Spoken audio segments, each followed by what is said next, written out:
Dear Diary, I am learning how to take my sweet time with things. I'm learning that some dreams take years and years to become even an opportunity in your life, and once they do, you have to make a decision to actually leap for them. And what can often feel cruel is that the leap is no guaranteed success, it is just the start of a journey in its own right, and I think I'm learning to be okay with that.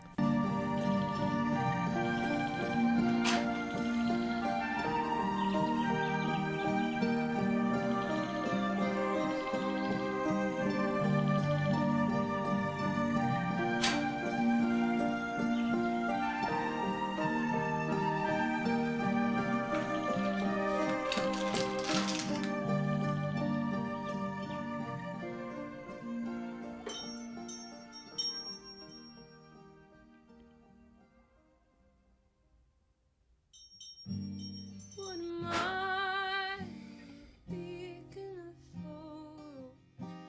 Lesson to be learned, a beauty to behold.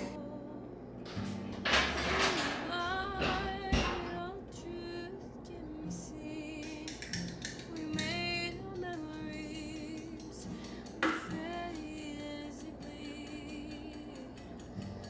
Well, have we made it to the end? All pieces comprehended as means to violence. Can I be yours in the meantime?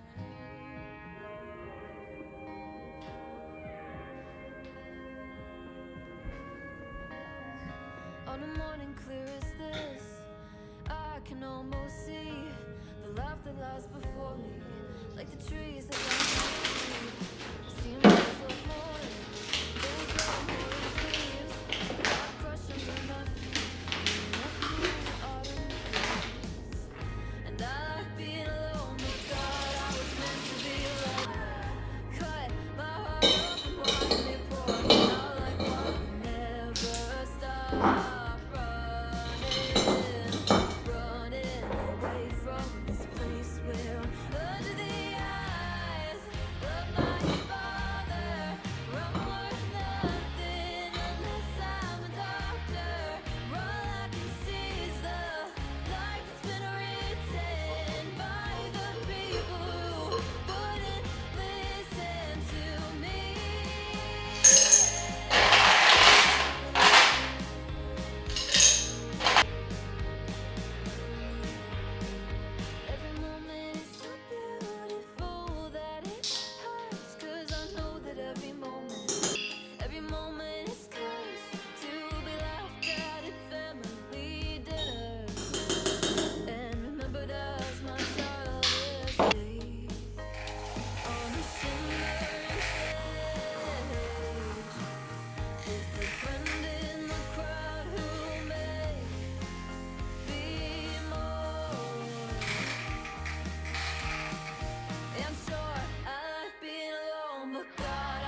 excited because I'm setting up my new gouache palette. I'm so excited to try this medium. So I wanted to take you with me to pick out some colors.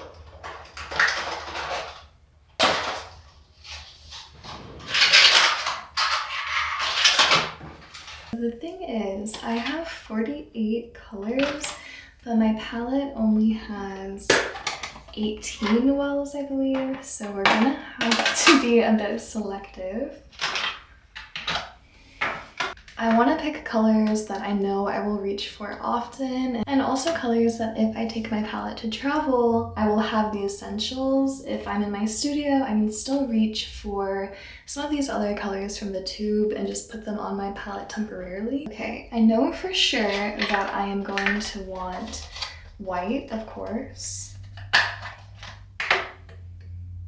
I am not someone who really paints with black, but I do like to mix it myself. I will definitely need burnt umber for this. I also think I might like either burnt sienna or red ochre.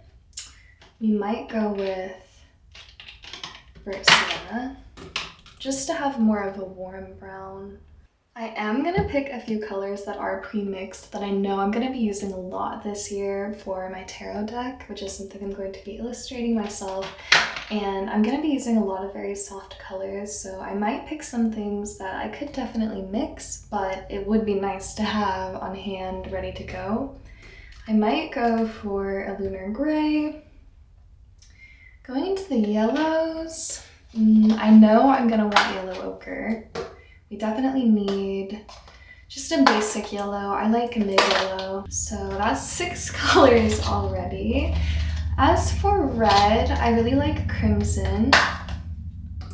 We might want something, I might go for scarlet just to have, again, a warmer option. We could also have more of a cool tone yellow, but I don't use it that often, so I don't think it's gonna be necessary for me. Especially not like in the palette. I can reach for it for a certain mix if I need, but just knowing my mixes that I create most often, I don't think I'm gonna need it. I really love these pinks, so I'm probably gonna want to use some of those. Also, there's a couple more light yellows over here. I do really like Naples yellow for mixing skin tones, so we might put this one in the palette, but we'll see once I get through some of the other colors and what space I have. So those are our browns and yellows. I'm definitely gonna want, okay, I honestly want all of these colors, but we'll start with, I do really like lilac, but it would be kind of easy to mix, I think. So we might go for like a violet instead. I do really like this rose color. Ooh, but how similar is it to crimson? No, I think I will like that one.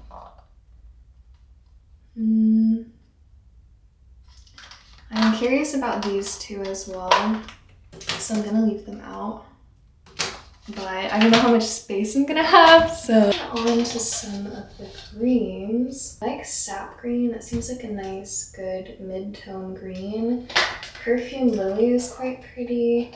I also quite like this turquoise green. I know I want an ultramarine. That's just a good basic blue. I really like this light gray blue. I can see myself using this a lot. I also really like emerald green. I don't know if maybe I should have more of like a violet or a Prussian blue as well on the palette. I think I want, well, that would probably be really easy to mix is the thing. I do like cobalt as well. Sky blue is pretty basic. I think I'm gonna go for this emerald green, which that's definitely not emerald green, but I'll let it slide. How many colors do we have right now? 1, 2, 3, 4, 5, 6, 7, 8, 9, 10, 11, 12, 13, 14, 15, 16, 17. So I'm pretty much already at my limit. Do I want to add like a cerulean blue? Or maybe a purple?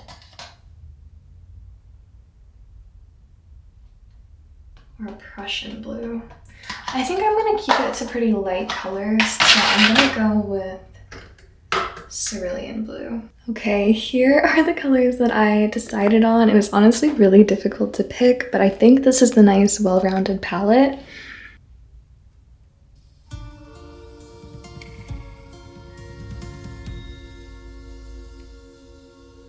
The girl with stars in her eyes looked into the sky. One day she swore she'd be there.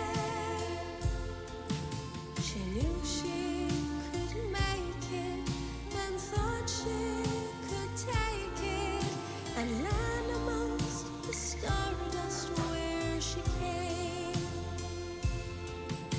So with flaxen thread wove gold into her head, and it was time to let go of her name. Holding her head high, she kissed herself goodbye and swore she'd see the road home being paved. What's in a name if it means nothing to me?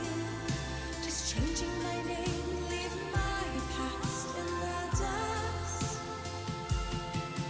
The stars in the sky twinkle and call my name.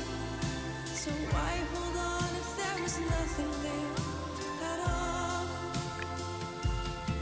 She fell into her dreams of bright lights and silver screens.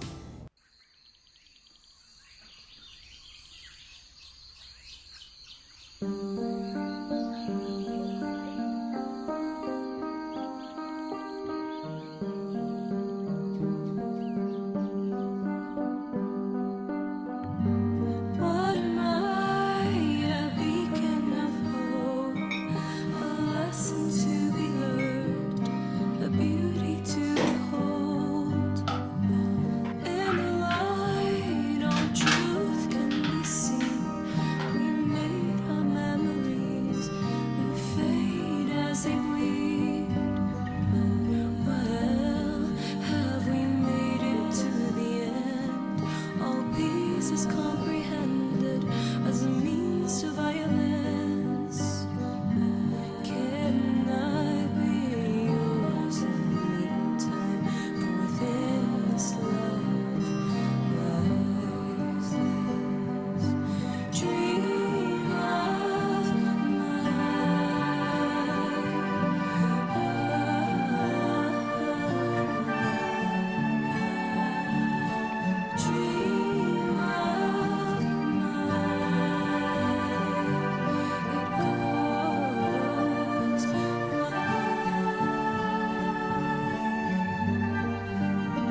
I am starting something really exciting but completely terrifying to me. It is a project that I have been wanting to work on for years at this point, and I am finally feeling brave enough. I'm feeling like, okay, I feel accepting of who I am. I feel accepting of my art, and I feel like sometimes you just have to accept that a project or a stage of your life is going to take a lot of time, and that doesn't innately mean it is a bad choice or that you shouldn't do it. Something can take years and be worthwhile because those years are going to pass anyway. If it's something that you're passionate about or interested in, why not spend them doing that thing? And for me, that is a painting project that will probably take me years to complete because I am finally going to be hand illustrating a tarot deck. So I am starting with the Major Arcana, and the first card of the Major Arcana is card 0, which is the Fool, and the Fool is a card all about possibilities and new beginnings. It is about childlike wonder, and that is really what I'm trying to channel as I am creating this deck. So I'm a little bit nervous to show you the art because it's just different than what I've created. I have a very specific vision for the style I want to paint this deck in, but this is how my Fool card is looking. It is a work in progress. I have to finish the other half of the border and the lettering. I want to touch up some of the coloring a bit, and we're just in kind of like a refining stage. I think the Fool card is often portrayed as someone almost arrogant, somebody who is completely unaware of the perils of life and is just going into this grand adventure. I think with who I am as a person, what I've been through, and my taste as an artist, I think my Fool looks a bit worried, a little bit afraid, but I think this is someone who has been through a lot. This is not her first journey, but despite all of it, she is still willing to embrace that childlike wonder and to embrace the possibility that things can work out. She is willing to take that leap off this cliff's edge. And she is also someone who is embracing herself. She's dressed in this very whimsical way that maybe some people wouldn't understand, but she is choosing to show up despite being perhaps a bit anxious. And that is what I wanted my Fool to represent. I am taking inspiration from sort of the original tarot deck, which is the most well-known tarot, I think. It is the classic 1909 tarot. This is often called the Rider-Waite tarot, sometimes the Rider-Waite-Smith tarot. And I have just learned that this deck, the most influential tarot deck, was illustrated by a woman of color. And I was so ecstatic and excited when I learned this because I had no idea. And just to see another example of a woman artist in history that is also pretty sad because it just feels like another example of the erasure of women. So I am taking quite a bit of inspiration from this deck. I think as I keep painting the cards, it will become more and more based on my own intuition, but I think because it's so intimidating, it's nice to have something to kind of lean on. So this right here is the original Fool card, which I wanted to do mine a little bit different than that, because I think you can embrace new possibilities in any era of your life. It doesn't have to be with this just complete unknowingness of the world. I think you can choose to actively embrace the unknown and embrace the possibility of pain and still exist in this sort of optimism, you know? And because I am insane, I not only decided to do this giant project, I also decided to do it in a new style and with a medium I have literally never tried before. Before painting this card, I have literally only swatched the colors. I've never made a gouache painting before. So this is my first gouache painting and the first card in my deck. If that isn't the most Gemini thing you've ever heard, I don't know what is. But I've had this very specific idea of what I want my cards to look like in a certain style, and I just felt like gouache was going to be the best medium for achieving that. I'm an oil painter, and I think oil paints have a sort of richness, but I'm looking for something a lot softer. Another big inspiration for me in this deck is one of my favorite artists, is Alphonse Mucha's work, specifically his posters. I think it will come through a lot with the more divine feminine cards, but this is some of his work. Just this kind of like soft illustrative style is something I'm taking a lot of inspiration from. Another thing with my deck, I feel like the traditional tarot really emphasizes gender roles, but I don't see masculinity and femininity as being attributed to a gender. I see it more of an essence, a role, something that exists within all of us. It's an energy, it's something that we tap into.